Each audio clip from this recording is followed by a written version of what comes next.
Dans l'éclat tamisé du salon de première classe de l'aéroport de Paris-Charles de Gaulle, une silhouette menue se tenait debout, immobile, son sac à dos en cuir patiné posé délicatement à ses pieds.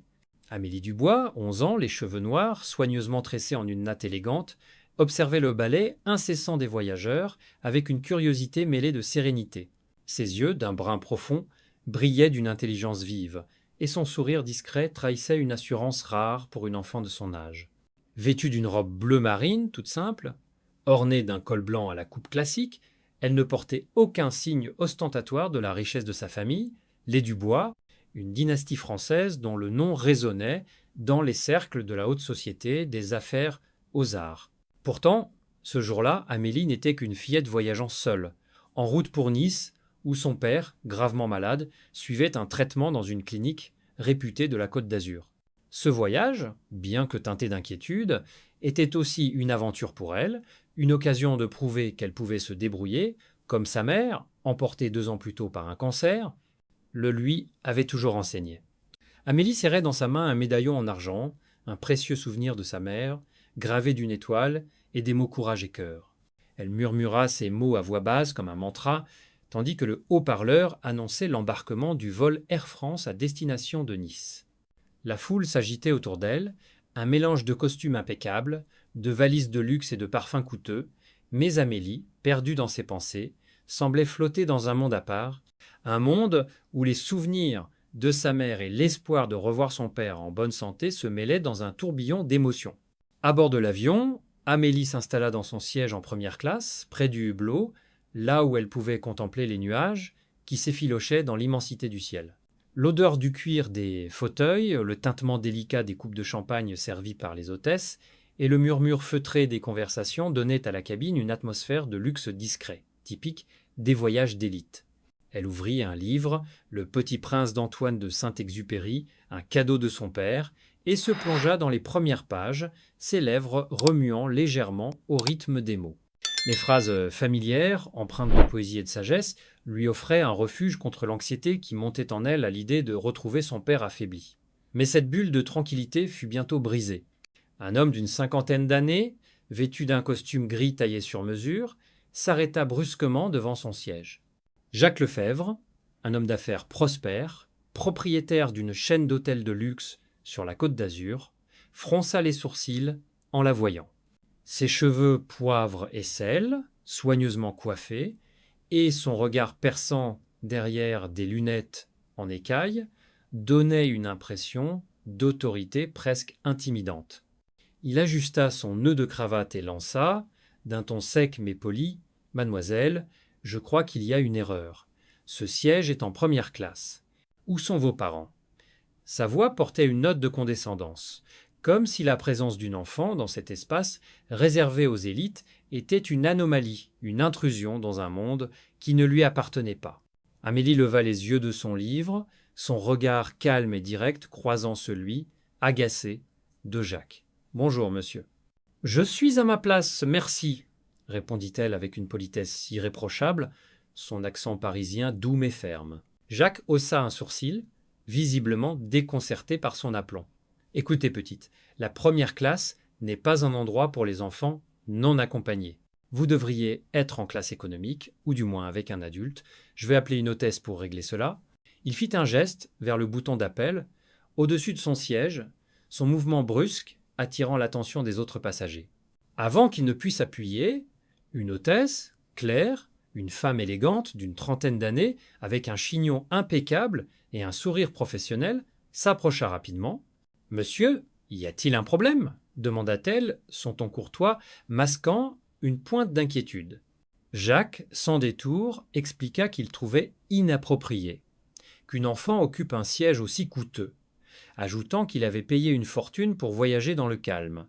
Claire, habituée aux tensions des vols long courriers, consulta discrètement sa tablette. « Monsieur, je vous assure que mademoiselle Dubois est bien à sa place. Voici sa réservation. » Elle tourna l'écran vers lui, révélant le nom Amélie Dubois, accompagnée d'une note mentionnant son statut de mineure non accompagnée, mais aussi, en petits caractères, une référence à la famille Dubois, bien connue dans les cercles parisiens pour ses contributions aux arts et à la philanthropie. Le visage de Jacques se figea.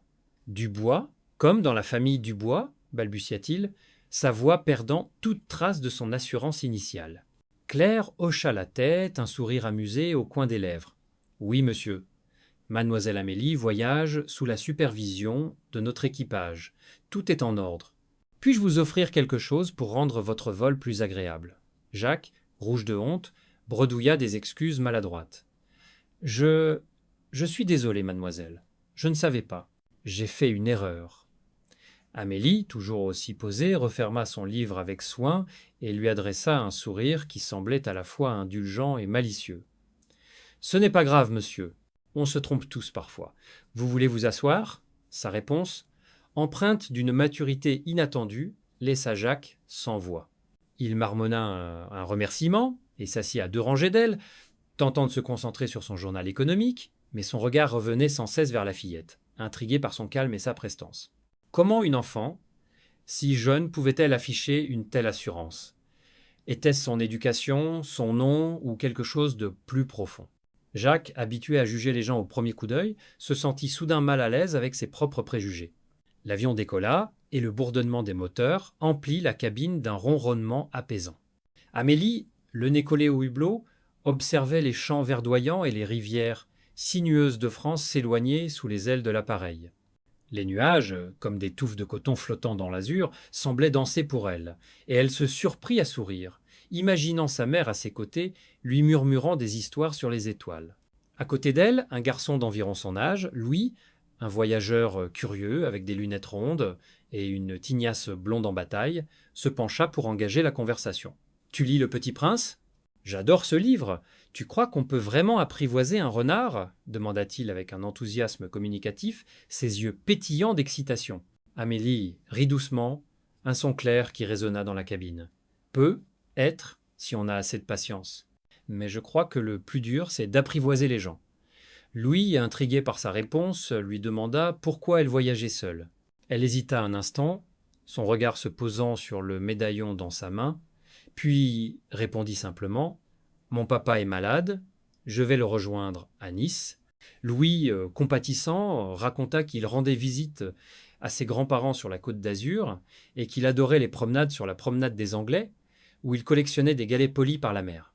Leur conversation légère et spontanée attira l'attention de Claire, qui passa leur offrir des jus de fruits et des macarons, un clin d'œil à la tradition française. « Vous êtes adorables, tous les deux, dit-elle en posant les douceurs sur leur tablette.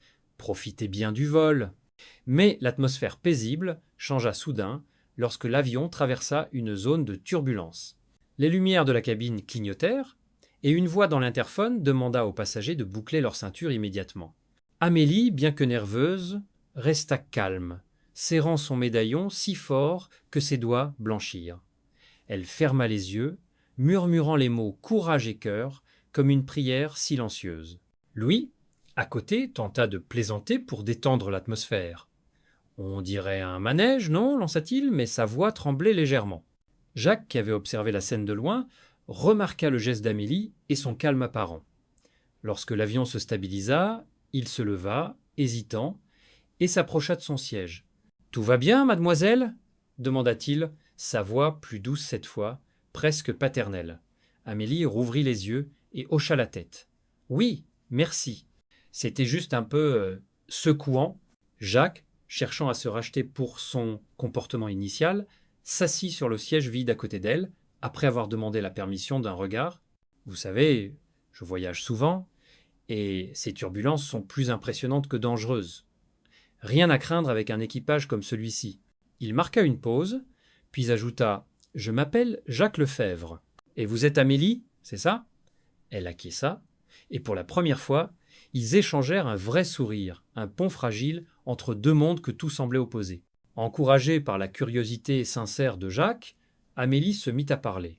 Elle raconta, avec une simplicité désarmante, l'histoire de sa mère, une femme passionnée par l'art et la littérature, qui lui avait appris à voir la beauté dans les petites choses, un coucher de soleil sur la Seine, un vers de Baudelaire lu à voix haute, une toile impressionniste admirée au musée d'Orsay.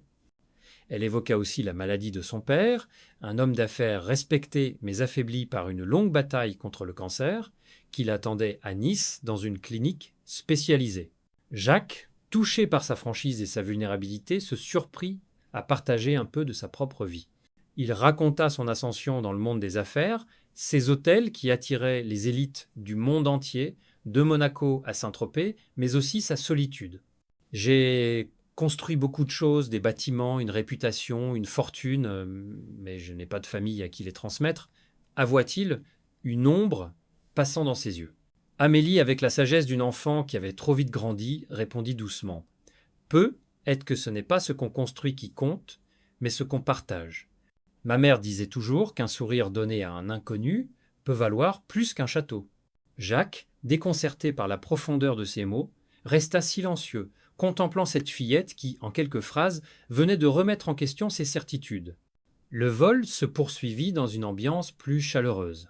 Louis, qui s'était rapproché, raconta des anecdotes sur ses escapades à Nice, la fois où il avait trouvé un galet en forme de cœur sur la plage, ou celle où sa grand-mère l'avait emmené manger une soca brûlante dans le Vieux-Nice. Amélie riait, ses joues rosissant sous l'effet de la joie, et même Jacques se surprit à sourire, amusé par l'énergie débordante du garçon. Claire, l'hôtesse, passa à nouveau, offrant une assiette de fromage et de fruits secs, un clin d'œil à la gastronomie française qui fit briller les yeux de Louis. Du comté, mon préféré, s'exclama-t-il, faisant rire les autres passagers autour. Claire, en posant l'assiette, confia à Amélie qu'elle admirait son courage. Voyager seule à ton âge, c'est rare. Tu me rappelles ma petite sœur, toujours pleine de surprises. Amélie rougit, flattée, et rangea précieusement ces mots dans son cœur comme un trésor à chérir.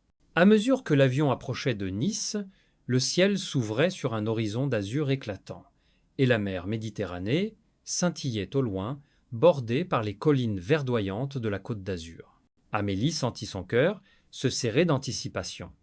Elle allait retrouver son père, mais elle savait que les jours à venir seraient difficiles, marqués par l'incertitude et la peur de le perdre. Jacques, sentant son changement d'humeur, lui tendit une carte de visite en cuir embossé. « Si vous avez besoin de quoi que ce soit à Nice, appelez-moi. Mes hôtels sont à votre disposition. » Et, encore désolé pour tout à l'heure, j'ai été idiot.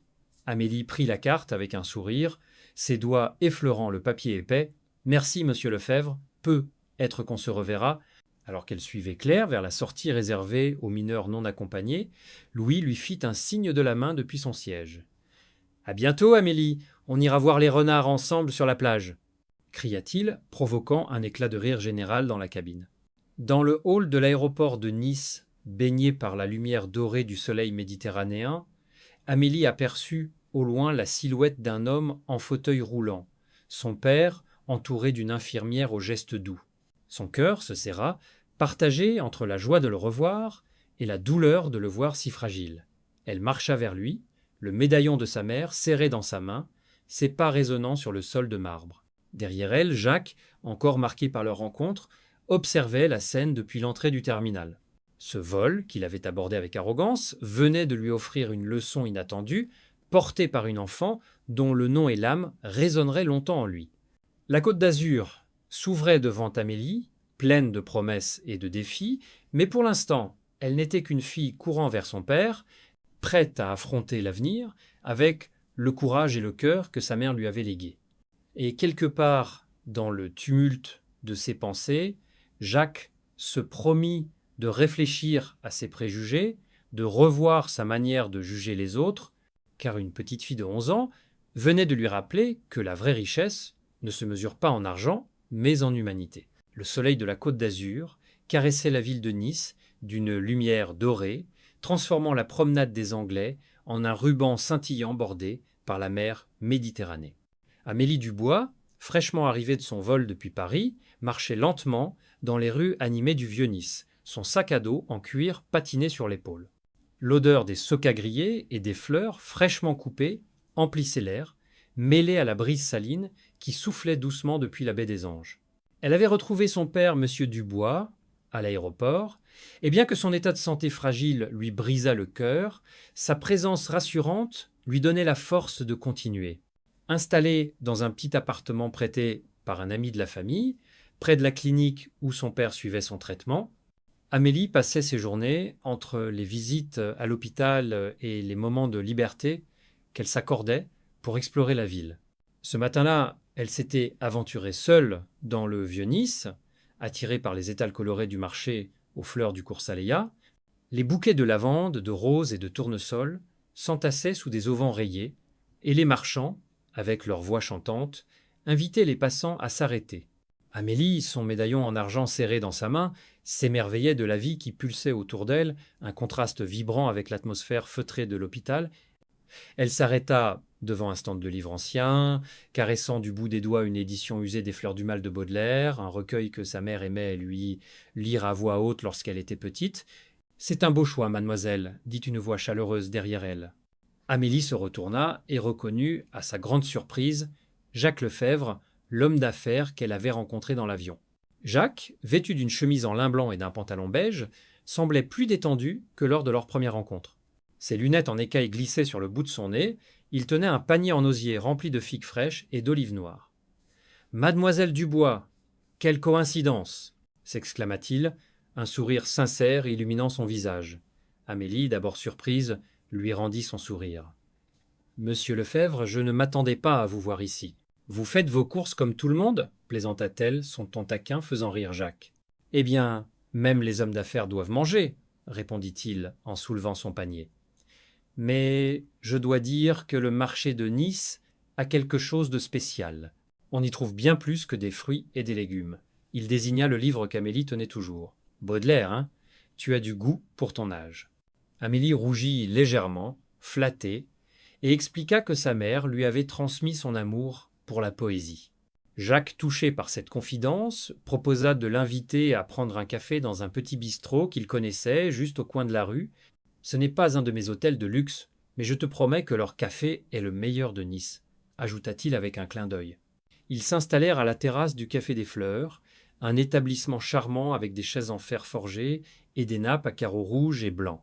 La propriétaire, Madame Sophie, une femme d'une 50aine d'années, aux cheveux grisonnants et au sourire généreux, les accueillit avec chaleur. « Jacques, tu amènes une nouvelle amie ?» demanda-t-elle, en posant 2 tasses fumantes sur la table, accompagnées d'une assiette de petits gâteaux à l'anis, une spécialité niçoise.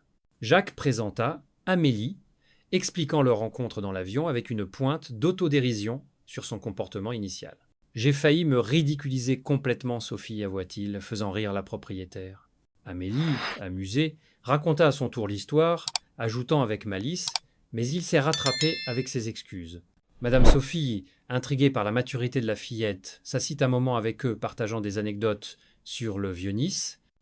Elle parla des traditions locales, comme la fête de la Saint-Jean, où les habitants allumaient des feux sur la plage pour célébrer l'été, ou encore des recettes familiales transmises de génération en génération. « La cuisine niçoise, c'est l'âme de cette ville, » dit-elle les yeux pétillants. « Tu dois goûter ma pie saladière, Amélie. Je t'en ferai une la prochaine fois que tu viendras. » Gaz. La conversation s'écoulait naturellement, et Amélie se surprit à se détendre, oubliant un instant les soucis qui pesaient sur son cœur. Jacques, curieux d'en savoir plus sur elle, lui demanda comment elle vivait son séjour à Nice. Elle raconta ses visites quotidiennes à la clinique, où son père, bien que faible, gardait son sens de l'humour, et lui racontait des histoires sur ses propres voyages dans le sud de la France. Il dit que Nice lui rappelle sa jeunesse. Quand il venait ici avec ma mère avant ma naissance, confia-t-elle, son regard se perdant dans le lointain. Jacques, ému par sa franchise, partagea à son tour un souvenir personnel. Il raconta comment, jeune homme, il avait rêvé d'ouvrir un petit restaurant plutôt qu'une chaîne d'hôtels, mais que l'ambition et la pression familiale l'avaient poussé vers une carrière plus lucrative. Parfois, je me demande si j'ai fait le bon choix, admit-il, une note de regret dans la voix. Amélie, avec sa sagesse d'enfant, répondit « Il n'est jamais trop tard pour faire ce qu'on aime, non ? Ma mère disait que la vie, c'est comme une toile, on peut toujours ajouter une nouvelle couleur. » Jacques, frappé par la simplicité de ces mots, resta silencieux, contemplant son café comme s'il y cherchait des réponses. Leur échange fut interrompu par l'arrivée d'un autre client, le docteur Martin, un homme d'une 40aine d'années aux cheveux châtains et au regard bienveillant. C'était le médecin qui suivait le traitement de M. Dubois à la clinique. « Mademoiselle Amélie !» s'exclama-t-il en la voyant, visiblement ravi. « Je ne savais pas que tu avais des amis aussi distingués à Nice. » Il serra la main de Jacques, qui se présenta avec une modestie inhabituelle. Le docteur Martin expliqua qu'il venait souvent au Café des Fleurs pour échapper à la routine de l'hôpital. « C'est ici que je retrouve un peu d'humanité, dit-il en souriant. » Il donna à Amélie des nouvelles encourageantes sur son père, les derniers examens montraient une légère amélioration, et il espérait que le traitement continuerait à porter ses fruits. Amélie sentit une vague de soulagement l'envahir, bien que l'incertitude restât présente. Jacques, attentif, remarqua l'éclat d'espoir dans ses yeux et proposa spontanément de rendre visite à M. Dubois avec elle. « Je ne suis pas très doué pour les hôpitaux, mais je pourrais être lui apporter un peu de compagnie, suggéra-t-il. Amélie, touchée par sa gentillesse, accepta avec un sourire.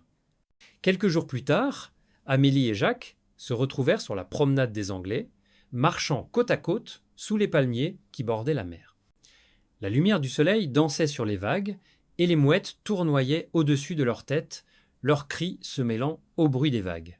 Amélie, vêtue d'une robe légère à motifs floraux, ramassait des galets sur la plage, cherchant ceux qui avaient la forme d'un cœur, comme Louis, le garçon de l'avion, le lui avait conseillé.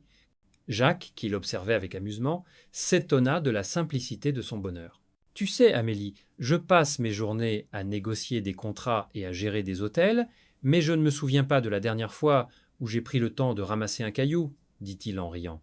Amélie, malicieuse, lui tendit un galet lisse et gris. « Alors, essayez. C'est plus difficile qu'il n'y paraît. Il faut choisir le bon. » Jacques, un peu gauche, se pencha pour ramasser un galet, et bientôt, ils se retrouvèrent à comparer leurs trouvailles, riant comme deux enfants. Ce moment de légèreté, si loin des préoccupations du monde des affaires, toucha Jacques profondément. Il se surprit à penser à sa propre enfance, à ses étés passés dans un petit village provençal où il courait dans les champs de lavande avec ses cousins. Pourquoi avait-il oublié ces joies simples? Pour remercier Amélie de cette leçon inattendue, Jacques l'emmena dans une librairie ancienne qu'il fréquentait depuis des années, nichée dans une ruelle étroite du Vieux-Nice. Les étagères croulaient sous les livres, et l'odeur du papier vieilli emplissait l'air. Il lui offrit une édition illustrée des contes d'Andersen, un livre qu'il avait aimé enfant. « Tu m'as rappelé que la vie ne se résume pas aux chiffres, dit-il en lui tendant le livre. J'espère que ces histoires te feront sourire, même dans les moments difficiles. » Amélie, émue, serra le livre contre elle, promettant de le lire dès qu'elle en aurait le temps. En quittant la librairie, ils croisèrent Louis, le garçon de l'avion, qui promenait son petit chien, un épagneul nommé Biscuit. « Amélie !» cria-t-il en courant vers elle, son enthousiasme faisant aboyer Biscuit. Les trois enfants, car Jacques à cet instant se sentait presque redevenir un enfant, passèrent l'après-midi à jouer sur la plage, lançant des galets dans la mer et inventant des histoires sur les bateaux qui passaient à l'horizon. Madame Sophie, qui les observait depuis la terrasse de son café, murmura à une serveuse « C'est rare de voir un homme comme Jacques rire comme ça, cette petite a quelque chose de spécial. » Au fil des jours, Jacques devint une présence régulière dans la vie d'Amélie. Il l'accompagnait parfois à la clinique, où il discutait avec M. Dubois de littérature, d'art et de la beauté de la Côte d'Azur. Ces conversations, bien que marquées par la fatigue du père d'Amélie, étaient empreintes d'une chaleur humaine qui touchait Jacques. Il commença à s'impliquer davantage, offrant de payer pour des soins supplémentaires ou des repas livrés à l'appartement d'Amélie et de son père, mais plus que son argent, c'était sa présence qui comptait pour Amélie. Elle voyait en lui un homme qui, sous ses airs d'homme d'affaires sûr de lui, cachait une solitude et une envie de se reconnecter à quelque chose de plus vrai. Un soir, alors qu'il partageait une glace à la vanille sur la promenade, Amélie lui demanda « Monsieur Lefebvre, est-ce que vous êtes heureux ?» La question si directe le prit de court. Il réfléchit un moment, puis répondit « Je pensais l'être, avec tout ce que j'ai construit. Mais toi, Amélie, tu me fais voir les choses autrement. Peut être que le bonheur, c'est d'être là pour quelqu'un, comme tu l'es pour ton père. » Amélie, touchée, lui serra la main, un geste simple mais chargé d'émotion. Le soleil se couchait sur Nice, peignant le ciel de teintes roses et orangées. Amélie, Jacques et parfois Louis continuaient de se croiser, leur rencontre fortuite devenant des moments précieux. Chaque discussion, chaque rire partagé, chaque galet ramassé sur la plage rapprochait Jacques d'une vérité qu'il avait longtemps ignorée. La richesse véritable réside dans les liens humains, dans les instants partagés avec ceux qui comptent. Amélie, avec son courage et sa simplicité, devenait peu à peu une lumière dans sa vie, une lumière qui l'éclairait sur ses propres erreurs et ses espoirs enfouis, et tandis que la mer murmurait doucement à leurs pieds, Amélie savait que, malgré les épreuves, elle n'était pas seule, Nice. Avec ses couleurs, ses parfums et ses rencontres inattendues, lui offrait un refuge, un endroit où elle pouvait grandir, aimer et espérer. Sous le ciel éclatant de Nice, où le soleil semblait danser avec la mer Méditerranée, Amélie Dubois marchait d'un pas léger vers la clinique où son père, M. Dubois, poursuivait son traitement. Les semaines passées sur la Côte d'Azur avaient transformé son séjour en une tapisserie d'émotions complexes, l'espoir grandissant face à l'amélioration progressive de l'état de son père, la chaleur des rencontres inattendues et la découverte d'une ville qui semblait vibrer au rythme de son propre cœur. Son médaillon en argent, un legs précieux de sa mère disparue, restait son talisman, gravé des mots courage et cœur qu'elle murmurait dans les moments de doute ou de solitude. Ce matin-là, Amélie portait une robe blanche ornée de dentelles fines, un cadeau de son père pour son récent anniversaire, célébré dans leur petit appartement niçois, avec une tarte au citron meringué et des rires partagés.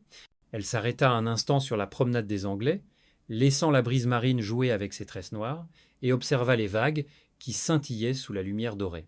Chaque vague semblait porter un message d'espoir, un rappel que la vie, malgré ses épreuves, réservait aussi des moments de beauté pure. Amélie, à 11 ans, avait appris à chérir ces instants, tout en se préparant à affronter l'avenir avec la détermination que sa mère lui avait insufflée. À la clinique, l'atmosphère était empreinte d'une légèreté nouvelle. Le docteur Martin, avec son sourire rassurant et ses lunettes toujours légèrement de travers, accueillit Amélie avec une nouvelle qui fit bondir son cœur. « Ton père fait des progrès remarquables, Amélie, » dit-il en ajustant ses lunettes, une habitude qu'elle trouvait désormais attachante. Les derniers examens montrent une amélioration constante.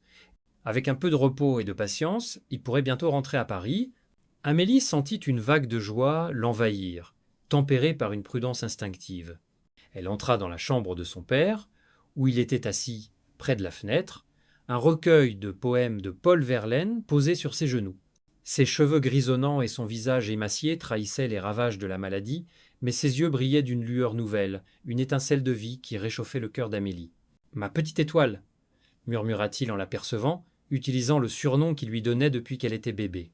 Elle s'assit à ses côtés, lui racontant sa dernière promenade dans le vieux Nice, où elle avait acheté un bouquet de lavande pour parfumer leur appartement.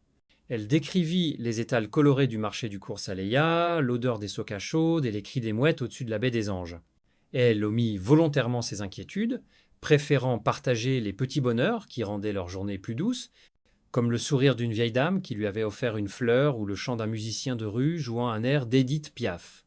Mais ce qui rendait Nice si spécial pour Amélie, c'étaient les liens qu'elle y avait tissés, des liens qui transcendaient les barrières de l'âge, du statut ou des préjugés.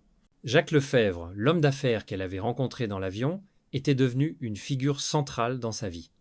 Depuis leur rencontre fortuite au marché, il avait troqué son arrogance initiale pour une générosité et une écoute qui surprenaient même ceux qu'il connaissait depuis longtemps. Jacques passait régulièrement à l'appartement d'Amélie, apportant des paniers de figues fraîches, des olives noires ou des pâtisseries tout juste sorties du four de Madame Sophie, la propriétaire du Café des Fleurs. Ces gestes, bien que simples, touchaient profondément Amélie, qui voyait en lui un homme en quête de rédemption, cherchant à donner un sens à sa réussite matérielle. Un après-midi, alors qu'ils partageaient une citronnade sur la terrasse ensoleillée du café, Jacques lui confia un projet qui germait en lui depuis leur rencontre. « Amélie, j'ai décidé de créer une fondation », annonça-t-il, ses yeux brillants d'une détermination nouvelle. « Une fondation pour aider les enfants dont les parents sont malades, comme toi et ton père. Je veux leur offrir un refuge, un endroit où ils peuvent rire, jouer, être des enfants, malgré les épreuves. » Amélie, émue par cette idée, sentit les larmes lui monter aux yeux. « C'est une idée magnifique, monsieur Lefebvre, » murmura-t-elle. « Ma mère aurait adoré ça. » Elle disait toujours que les enfants portent l'espoir du monde. Jacques, touché par son approbation, lui demanda de choisir un nom pour la fondation. Après un moment de réflexion, Amélie proposa l'étoile du cœur, parce que même dans les moments les plus sombres, on peut toujours briller. Jacques hocha la tête, impressionné par la poésie de ces mots, et promit de faire de ce projet une réalité. Leur amitié s'épanouissait à travers des moments simples, mais chargés de sens. Un jour, Jacques emmena Amélie et Louis, le garçon de l'avion, à une fête foraine installée sur la place Masséna. Les lumières colorées des manèges, l'odeur sucrée des barbes à papa et le son des rires d'enfants emplissaient l'air, créant une atmosphère de joie pure. Louis, avec son enthousiasme débordant et son chien Biscuit trottinant derrière lui, courait d'une attraction à l'autre, criant d'excitation. Jacques, d'ordinaire, si sérieux dans son costume de lin, se laissa convaincre de monter sur un carrousel, riant aux éclats, alors que son cheval de bois montait et descendait au rythme d'une vieille chanson de Charles Aznavour. Amélie, perchée sur un cheval voisin, le taquina. « Vous êtes plus doué pour signer des contrats que pour tenir sur un carrousel, monsieur Lefebvre. » Il éclata de rire, un son franc, qui attira les regards amusés des autres visiteurs. Ce soir-là, alors qu'il partageait une crêpe au Nutella sous un ciel étoilé, Jacques réalisa à quel point ces moments, si éloignés de son monde de réunions et de chiffres, le rendaient profondément heureux. Amélie, elle, savourait chaque instant, consciente que ses souvenirs deviendraient des trésors qu'elle chérirait toute sa vie. Nice réservait encore des surprises.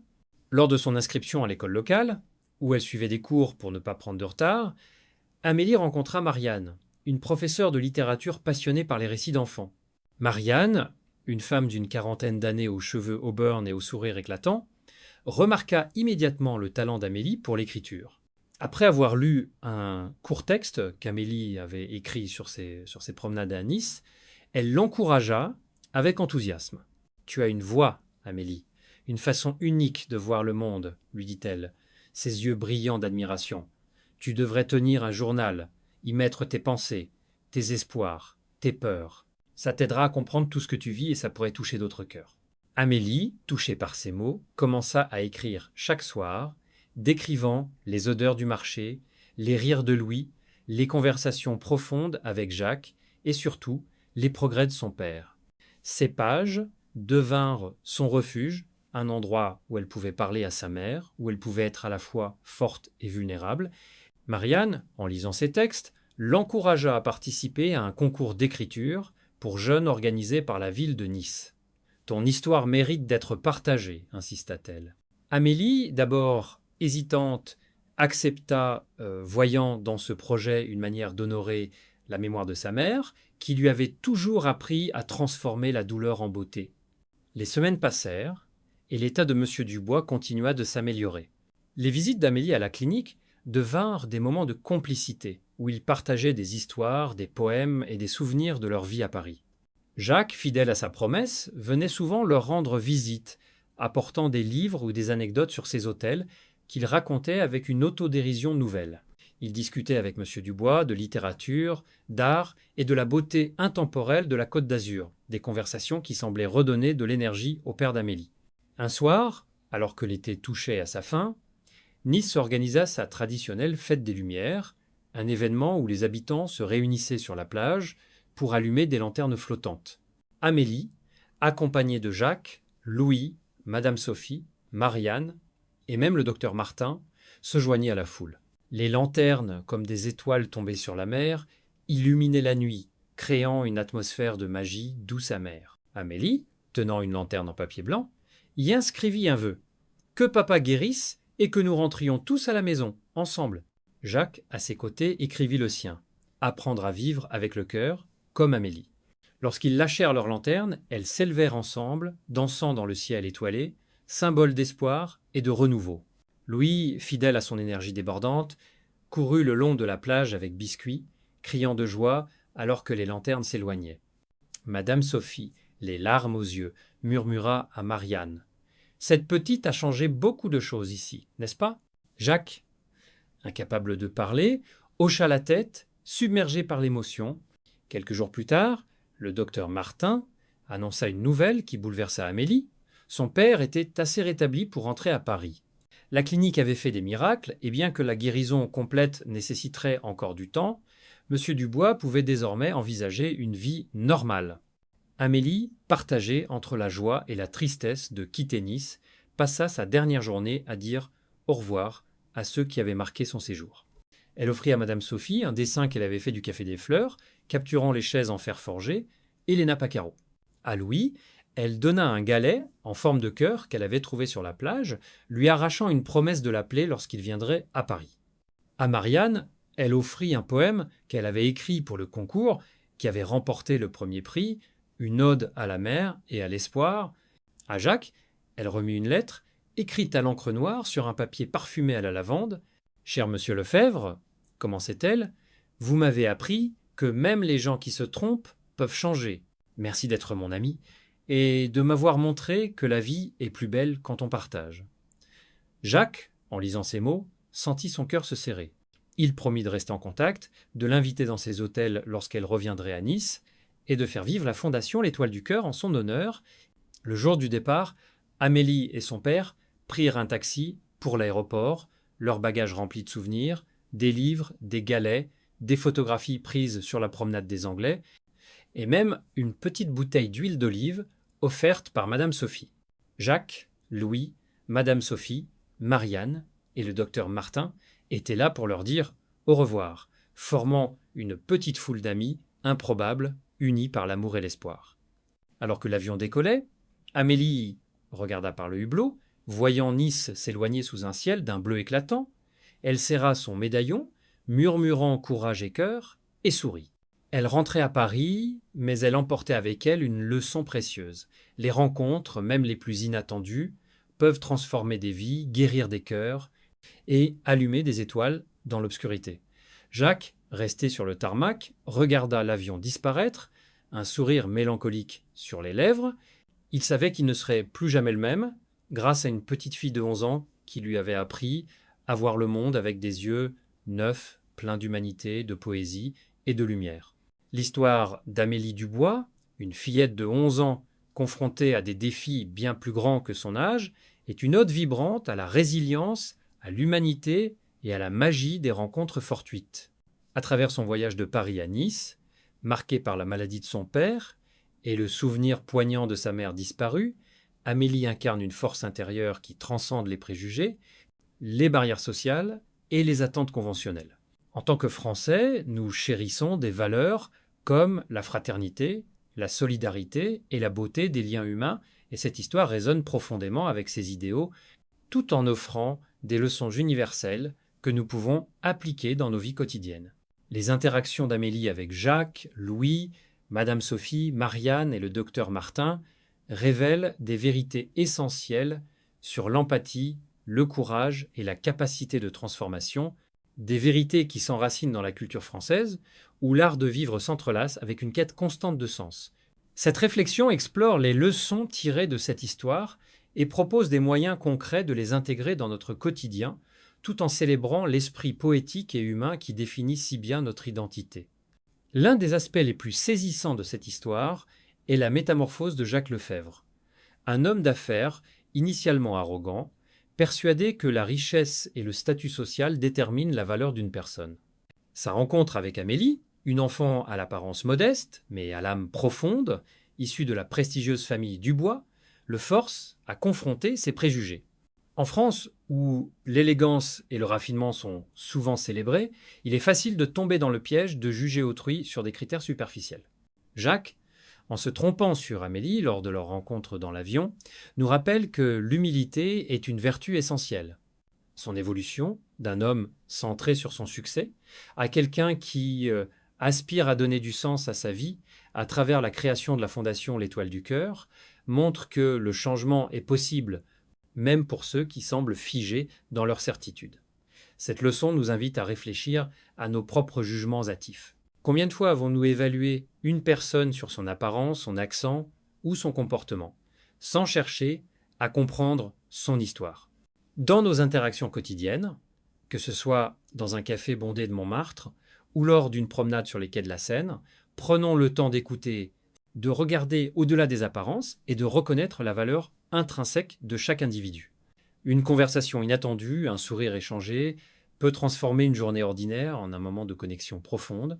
Amélie, malgré son jeune âge, incarne un courage qui reflète une qualité profondément ancrée dans la culture française, la résilience face à l'adversité.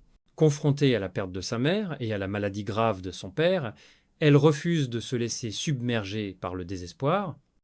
Au contraire, elle puise dans les souvenirs de sa mère, symbolisés par le médaillon gravé des mots courage et cœur, pour avancer avec une détermination tranquille.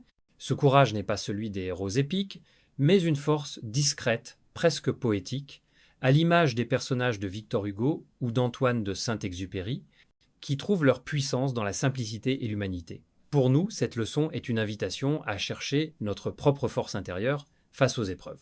Que ce soit une perte personnelle, un échec professionnel ou un défi inattendu, nous pouvons tous trouver notre courage et cœur. Cela peut se traduire par des gestes simples. Tenir un journal pour exprimer ses émotions, comme Amélie l'a fait sous les conseils de Marianne, ou demander du soutien à un ami.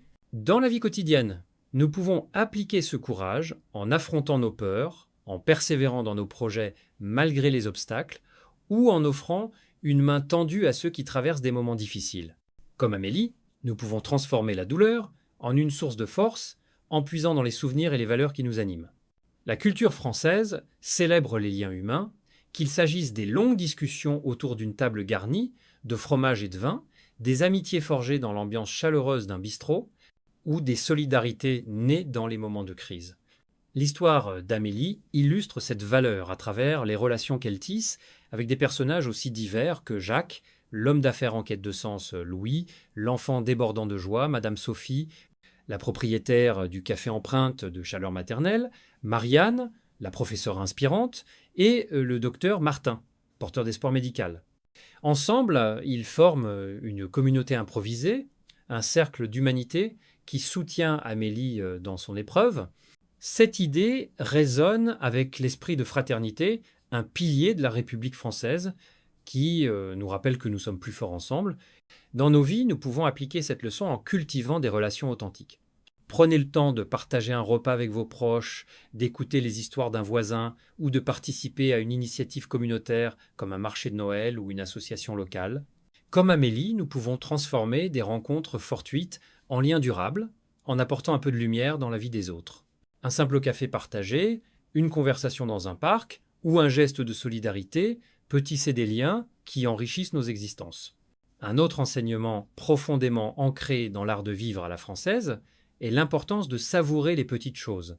Amélie trouve du réconfort dans les détails du quotidien, un galet en forme de cœur ramassé sur la plage de Nice, une lanterne allumée lors de la fête des Lumières, une citronnade partagée au Café des Fleurs. Ces moments, bien que simples, sont empreints d'une poésie qui rappelle la beauté des petits plaisirs célébrés en France. L'odeur d'un croissant chaud dans une boulangerie, le son d'un accordéon dans les rues de Paris ou la lumière d'un coucher de soleil sur la Côte d'Azur. Pour nous, cette leçon nous invite à ralentir, à prêter attention aux détails qui rendent la vie belle. Prenez un moment pour savourer un café en terrasse, écrire un poème inspiré par un paysage ou marcher dans un parc en écoutant le chant des oiseaux. En cultivant cette gratitude pour les petites choses, nous pouvons traverser les moments difficiles avec plus de sérénité, comme Amélie l'a fait, en trouvant de la joie dans les galets, les rires et les lanternes flottantes. La transformation de Jacques, qui passe d'un homme centré sur lui-même à un bienfaiteur désireux d'aider les autres, témoigne de la puissance de l'empathie. En écoutant l'histoire d'Amélie, en partageant ses joies et ses peines, il découvre une nouvelle façon de voir le monde. Cette évolution reflète une valeur essentielle dans la culture française, la capacité de se mettre à la place d'autrui, de comprendre ses luttes et de s'engager pour un bien commun.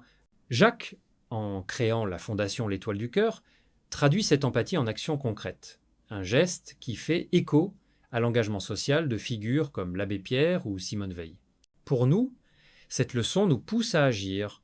Offrez un coup de main à un collègue, participez à une association caritative, ou prenez le temps d'écouter quelqu'un qui souffre. L'empathie, comme l'a montré Amélie, est une force qui peut changer des vies, une personne à la fois. Dans notre quotidien, nous pouvons pratiquer cette empathie en étant attentifs aux besoins des autres, en offrant un sourire, une écoute ou un geste de solidarité. Comment intégrer ces leçons dans nos vies ? Commencez par cultiver l'humilité. La prochaine fois que vous rencontrez un inconnu, écoutez son histoire avant de juger. Face au défi, trouvez votre propre courage et cœur, tenez un journal, parlez à un ami ou fixez-vous un petit objectif quotidien pour avancer. Renforcez vos liens humains en partageant des moments authentiques, que ce soit un dîner en famille, un café avec un voisin ou une participation à une fête de quartier. Appréciez les petites choses en savourant un bon vin, en lisant un poème ou en admirant un coucher de soleil. Enfin, pratiquez l'empathie en tendant la main à ceux qui en ont besoin, en rejoignant une cause qui vous tient à cœur ou en offrant un geste de gentillesse. Ces actions, bien que simples, peuvent transformer notre quotidien et celui des autres à l'image de l'impact d'Amélie sur Jacques et sur tous ceux qu'elle a rencontrés. Si cette histoire vous a touché, si les leçons d'Amélie et de Jacques vous ont inspiré, alors agissons ensemble pour partager cette lumière. Cliquez sur le bouton j'aime pour montrer votre soutien à ce récit d'espoir et d'humanité. Partagez cette vidéo avec vos amis et votre famille pour répandre son message de courage, d'empathie et de fraternité. Abonnez-vous à notre chaîne pour découvrir d'autres histoires qui célèbrent la beauté de la vie et les liens qui nous unissent. Et surtout, laissez un commentaire ci-dessous. Racontez-nous vos propres expériences de rencontres inattendues, de courage face à l'adversité ou de moments qui ont changé votre façon de voir le monde. Ensemble, faisons briller nos étoiles du cœur, à la manière d'Amélie, et construisons un monde plus empathique, plus lumineux, plus humain.